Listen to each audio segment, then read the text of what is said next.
Before we get started, I have a quick favor. I've been self-funding the Finding Genius podcast for 5 years now. I've done over 3,000 episodes. And as you can see on YouTube, we're up over 1 million views on the channel, which is fantastic. The next thing I really want to push on is to get up to 10,000 subscribers. Because once we do, we'll be able to put a donate button and we'll be able to solicit donations to help keep the podcast running and to also get the Finding Genius Foundation moving along. We have a big project studying anxiety, depression, and PTSD and working on a product to help people overcome these problems because I've seen them explode recently after the last 2 years of the whole virus situation. So if you would, please subscribe to the podcast. That would help us tremendously. Give us a thumbs up and check in the description for Buy Me a Coffee. It's about $5. If you could buy me a coffee, I'd really appreciate it. It would help keep the channel going, and I love coffee. Thank you.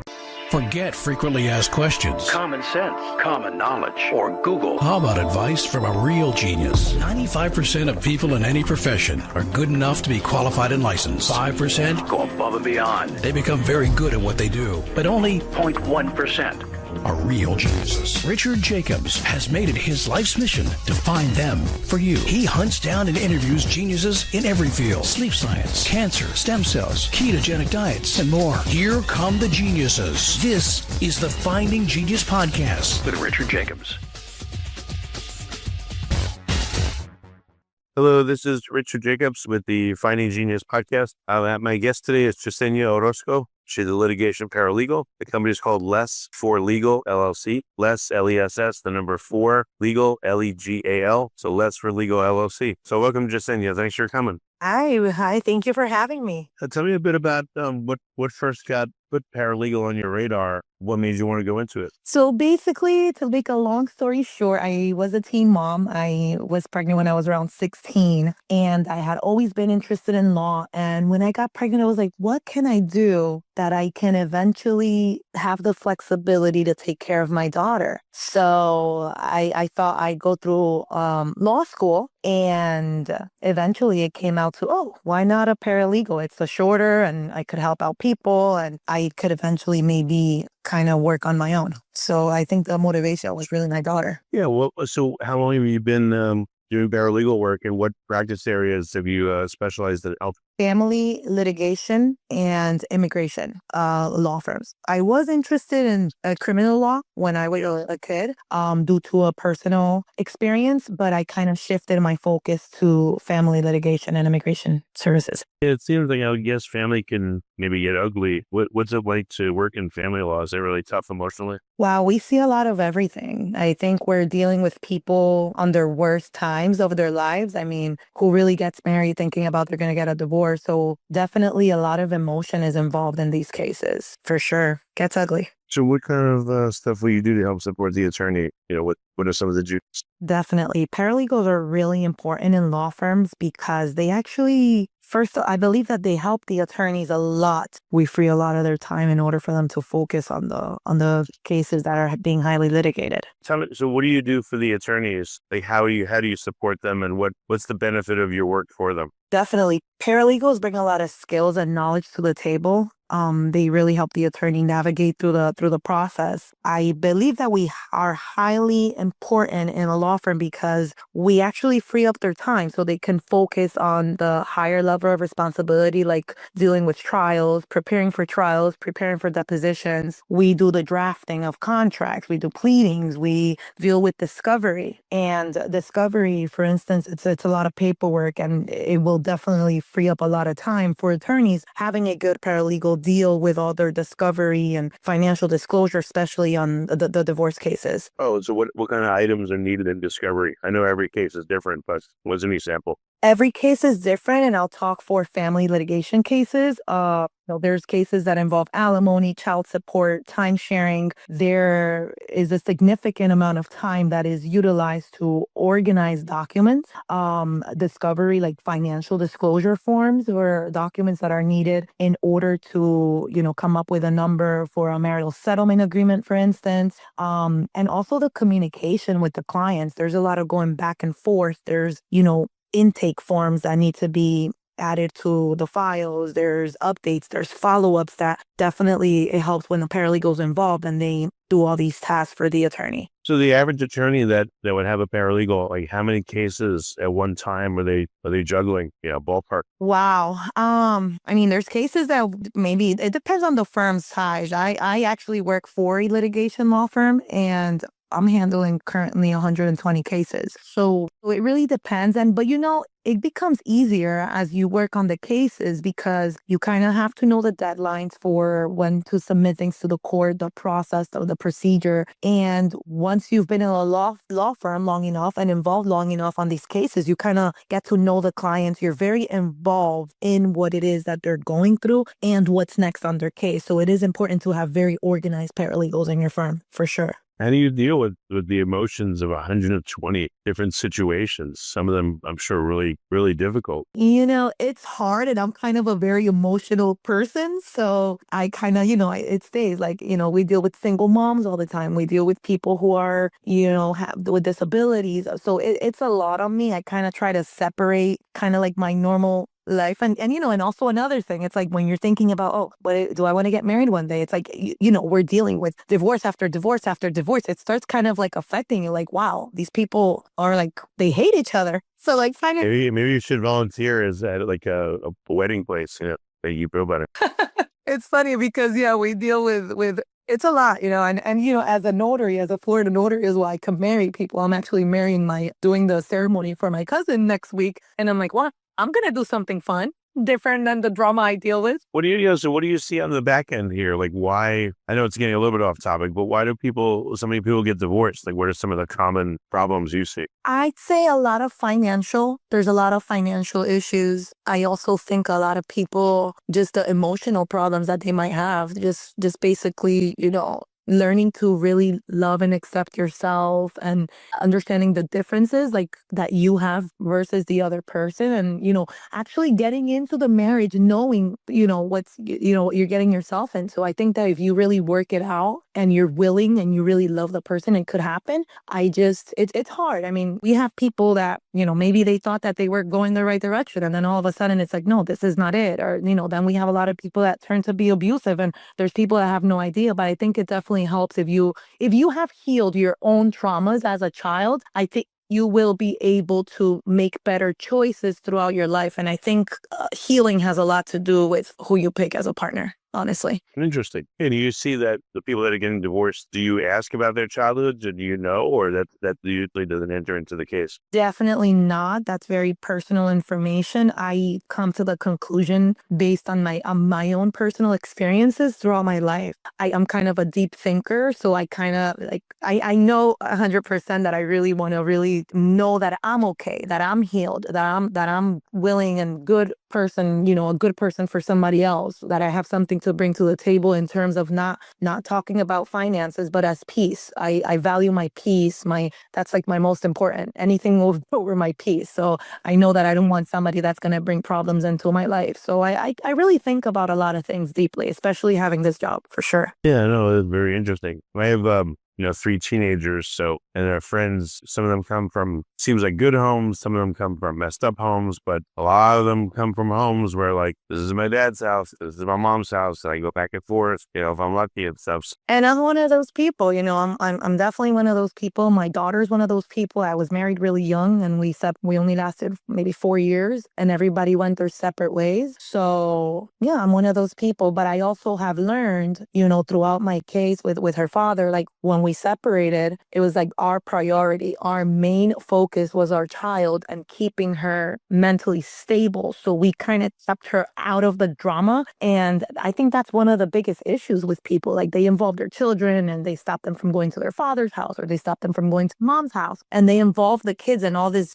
litigation that it's just not necessary. Yeah, that's really tough. How do you separate then your role at what you do at work versus, you go home and now you're back to being Jesenia again? a regular person? I enjoy cleaning my house. Honestly, I love cleaning. I could turn on some music, turn on a candle, clean my house at the end, have a seat, drink some tea. And I kind of just try to disconnect. It's just a matter of being able, like knowing, okay, now I'm here. It's time for me to focus on myself. So I kind of have to take my mind, like take the hat off and wear my hat again, my own. Gotcha. So how do you deal with so many cases? Let's say someone calls in, Bob Smith, and it's case like 86 out of 120 you're dealing with. Do you have to like go grab the file, open it up, read through it quick, and be like, oh yeah, so and so, or like how do you calendar so many things and know that nothing's going to slip on all these files? For a paralegal, it's very important to be organized. In the law firm, we have another paralegal. So we have one attorney, two paralegals. And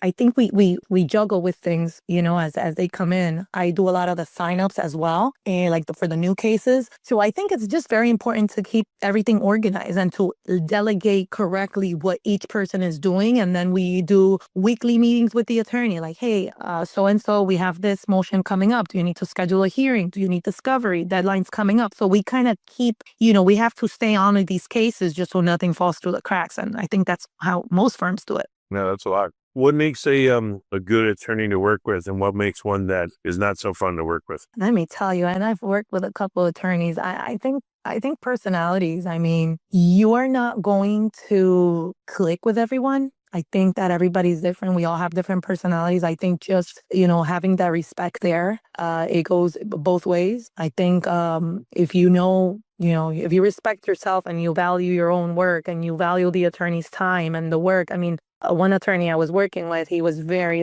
the attitude was just out there. And I just listen, I'm trying to help you. So we need to keep it kind of just respect, no yelling, no, because and I understand and it's part of understanding that we're all going through dealing with everybody else's issues. So it gets intense and it gets tense and we're all human. So I think just putting it out there and kind of building that level of respect, it's important. And I understand you're working, but we're both working and I'm trying to help you. So let's keep it all nice and ethical and respectful, and everybody stays in their lane and nobody talks to nobody some type of way, because I think that's important, especially when you're dealing with people like attorneys or, other paralegals that are under so much stress. And I think that's the case with most places. I mean, with most of your jobs, a lot of people, emotions are involved, and everybody just needs to kind of just keep it going. Just don't take it personal. That's how we do it. Okay. So what it seems like in the legal world, there's a lot of excitement up front. You sign the client on, there's things happening, and then it seems to go quiet for a while and then flare up, go quiet, flare up. Is that what you experience with the clients?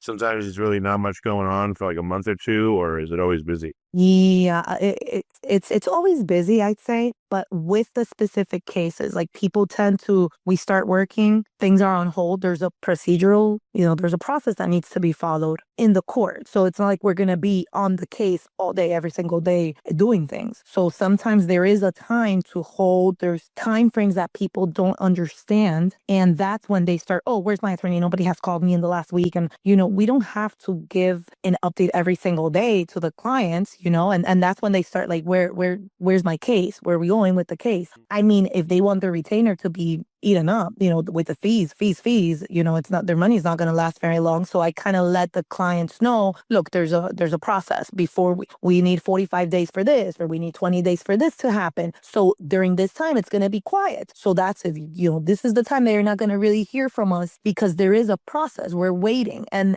I think it does get a little crazy when they don't understand that process. And, a lot of people don't understand the process. So it's also the paralegal's job to, when we talk to the clients, of course, we can't give any legal advice, but we could go over there's a timeline that's being followed, unless they really need to speak to the attorney, then we would go ahead and schedule that. But for the time being, there will be quiet times. How do you kind of manage your expectations? If someone's saying what's going on when they're all worried, how do you calm them down? And in a nice way, you say don't worry, we'll let you know when something happens. And, in the meantime, live your life, that kind of stuff. I think that we know kind of the client when they first come in. There's sometimes clients who come in the middle of their case and it's cases involving their children. And it's like you could feel that energy of like they want things done quickly. So it's like once you first start speaking to the clients, you kind of already know, oh, this is a baby client. This is my baby. I've got to take care of this one. And you kind of like already know and you're prepared for it.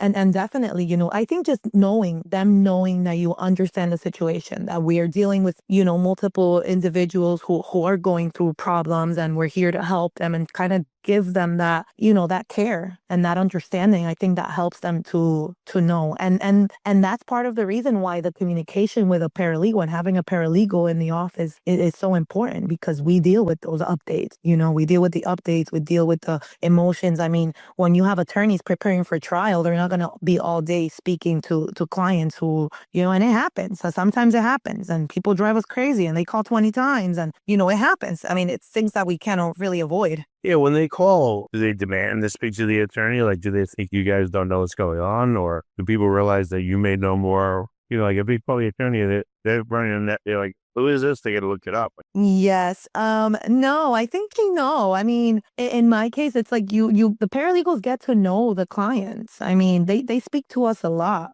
for updates. When am I going to get this date? So a lot of times it's like you can calm the situation down by just explaining. You could schedule if it's necessary, we will go ahead and schedule a call with the attorney. But definitely it helps, because a lot of times when they do speak to the paralegal, it's like, okay, they're calm. They're kind of like, okay, I'll wait another week, or I'll say, oh, it's already tasked for the attorney to do. He's going to get to it. Just give it a couple of days. Like we do that. I think that's part of the job. It's part of the work that we have to do and managing the files. Yeah, I don't know if you noticed, like, do the clients speak differently to you guys versus the attorney? Like, how do they? If they do, like, how do they talk differently to them? I mean, it depends on the person. I mean, we deal with so many personalities. I think, in terms of like me, I could only speak for myself. Clients are very, very nice. I mean, they tend to be very nice, very calm, very, they're fine. I mean, it depends, because then we've had clients who they want to talk to the attorney and all of a sudden they're arguing on the phone because they're so frustrated about something that maybe happened in trial, that we have no control over that, like whatever happens in trial between, the judge, the client and the attorneys are there. So, it could get to those points, but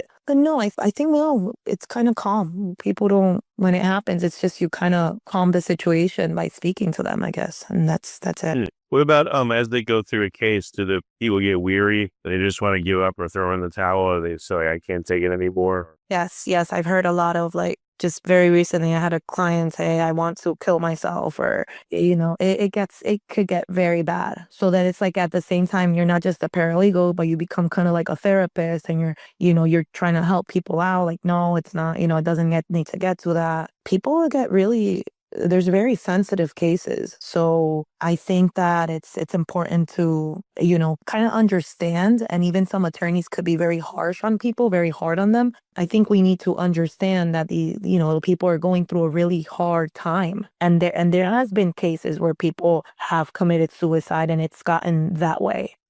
So it's very important to kind of have that empathy and make sure that these people understand that, yes, it's a difficult time, but it's going to be okay. At least we could try. Would you have like mediations in the office that you've observed when people come in, or you don't do that anymore? We still do mediations. Yes, we still do mediations. I wonder how uncomfortable that might be. Like if two people that, kind of don't like each other. A little messy. Would you like some coffee and tea? And they're like, staring at each other across the table. And it must be, emotionally, the air must be very thick. Yes, and right now a lot of these mediations are done remotely, so I think that kind of gave us a little bit more of a good. They don't have to be in the same room, but I'm sure at the courthouse when they do the ADR mediations, people are in front of each other. Maybe they put them in separate rooms a lot of times. So I think the back and forth. I think the mediator gets tired of going back and forth.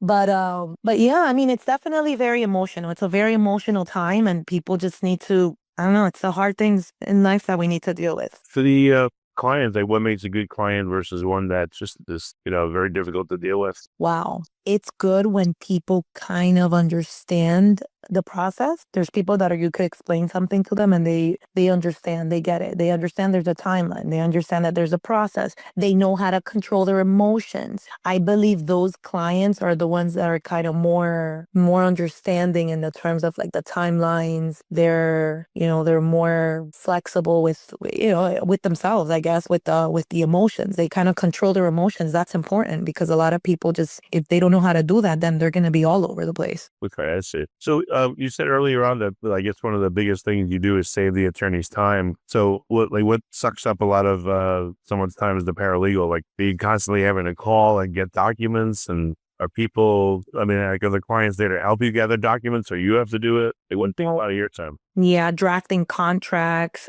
pleadings, discovery responses, like if there's a deadline and people need to provide all their financial disclosure, like bank accountants and I don't know, insurance cards and all their personal information and paperwork. A lot of times people will send us or bring to us a huge entire package of documents. And if all these documents are just a mess, of course, it takes up a lot of time to do that versus a client that will send everything via email in a Dropbox with everything nice and organized. That takes a lot of time to organize discovery. And if people come in with their documents organized, if they need to redact something, they've already redacted. If they do that, it actually saves us time, but it also saves the client a lot of money because they are definitely, it saves us time. So if we're saving our time, that means that they're saving their money. So it's a good, I always tell the clients, if you're going to drop off discovery, make sure you have it organized. It's going to help you because it does make a big difference. We also manage the files. We manage timelines. We communicate with the clients. We do follow-ups. We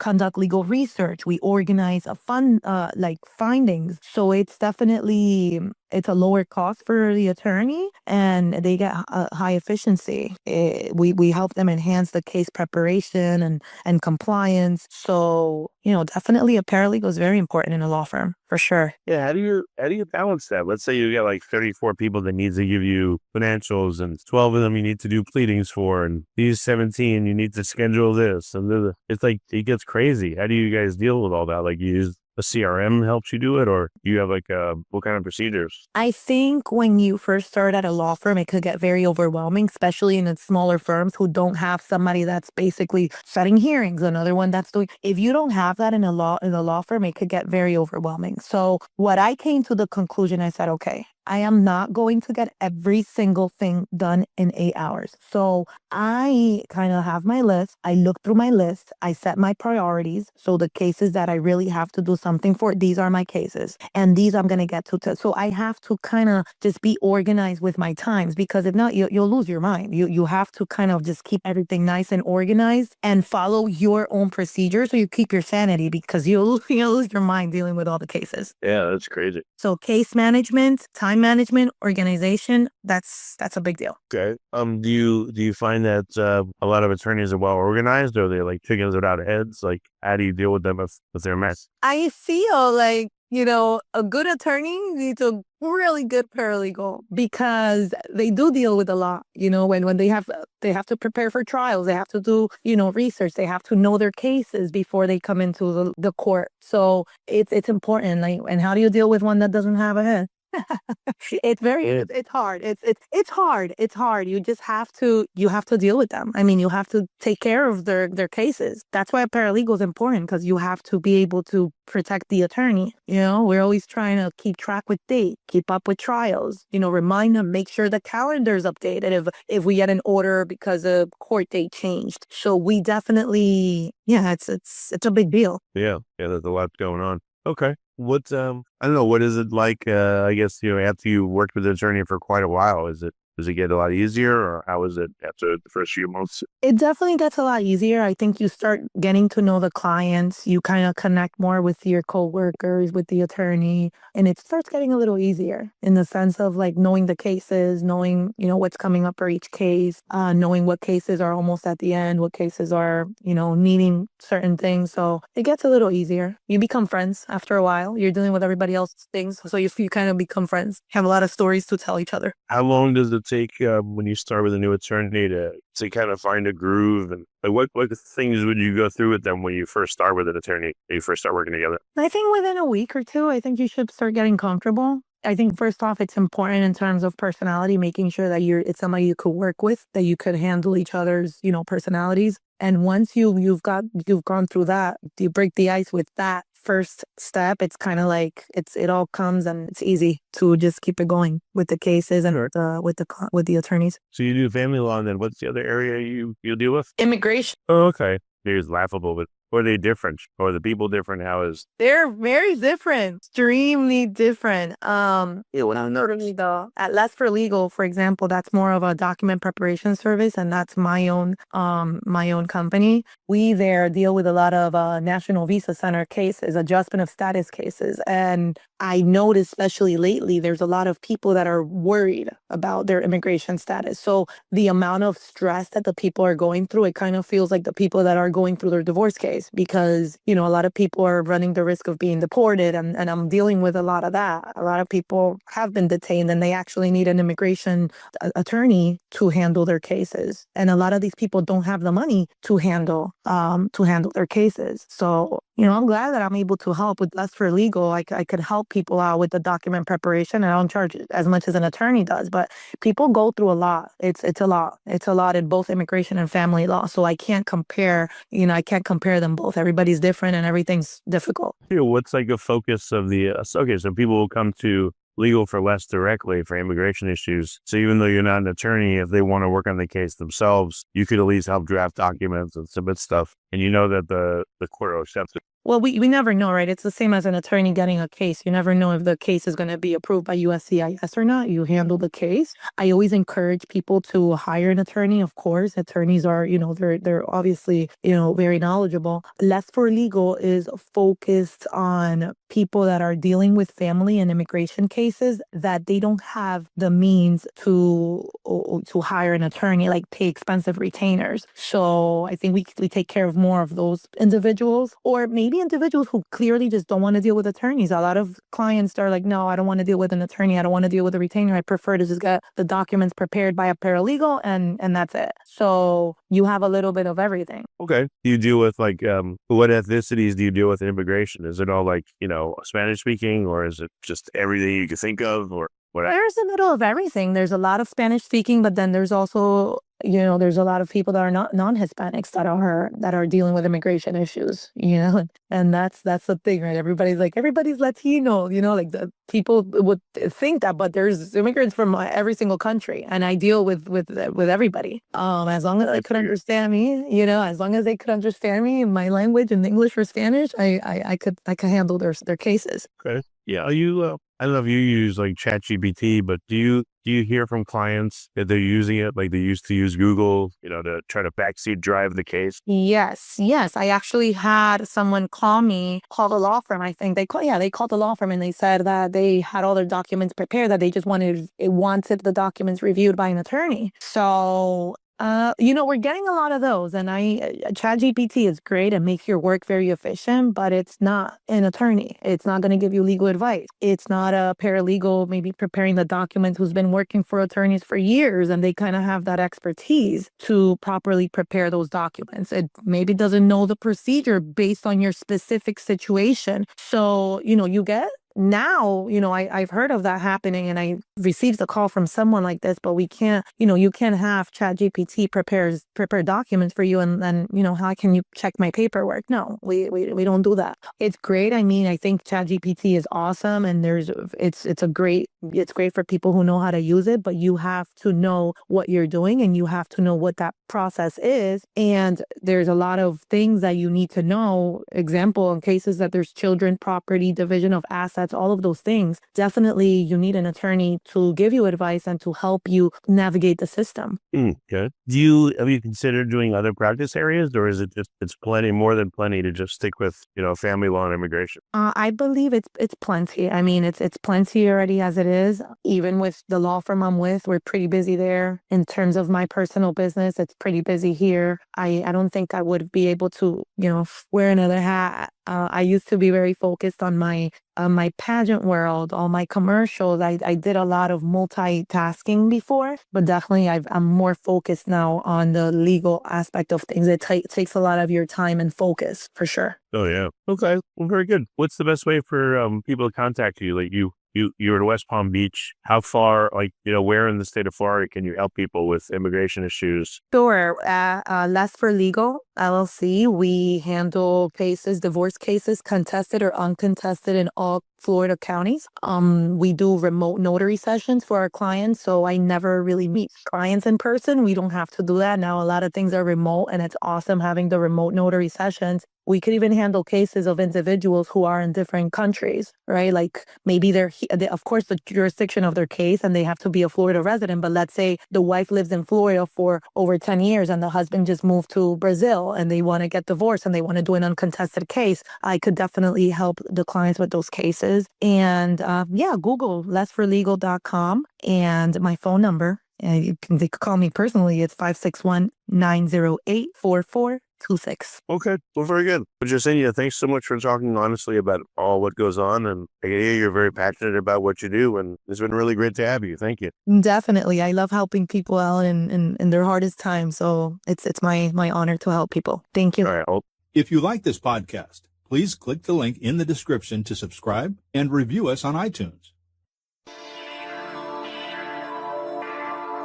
You've been listening to the Finding Genius podcast with Richard Jacobs.